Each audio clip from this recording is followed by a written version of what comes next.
The earthquakes that shook Turkey and Syria this month, killing thousands, have fractured the country's transport networks. The 7.8 magnitude earthquake destroyed roads and collapsed buildings onto roads, rendering some routes impassable and effectively rewriting the map for some cities overnight. That's made it harder for rescue workers to get aid in and the injured out. But now, aid workers have a number of technological tools at their disposal to find new paths through the rubble. Here's how mapping technology could help the rescue efforts in Turkey and Syria.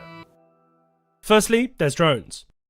It might seem obvious, but drones can instantly give those on the ground a real-time bird's-eye view of a disaster site, helping aid workers identify the safest or easiest route through obstacles and informing them of which paths are completely impassable.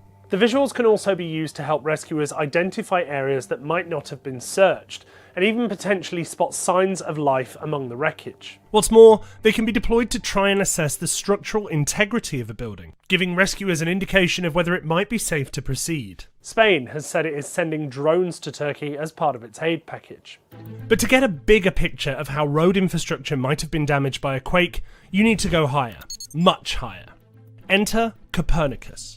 The Copernicus programme is the European Union's eyes on planet Earth, and is funded by the Union to monitor things like floods, lava flows, wildfires, and earthquakes. In addition to their own sensors, the group sources high-resolution satellite images from companies like Airbus, Maxar, and Planet Labs, and combines them with data and analysis to create a new map of a region in under 2 days. See, mere hours after the Turkey-Syria earthquake struck, the Red Cross activated the European Union's emergency mapping service, and Copernicus began analysing satellite images of affected areas. Through a combination of algorithms and human analysis, the group has been able to identify roads that have been destroyed and buildings that have collapsed. That open source information is then published for all to see and updated regularly, giving rescue workers a fresh map of their surroundings. But what if you could predict which areas of a city were most likely to be cut off in the event of an earthquake, so you could reinforce those areas to try and make sure they remained connected?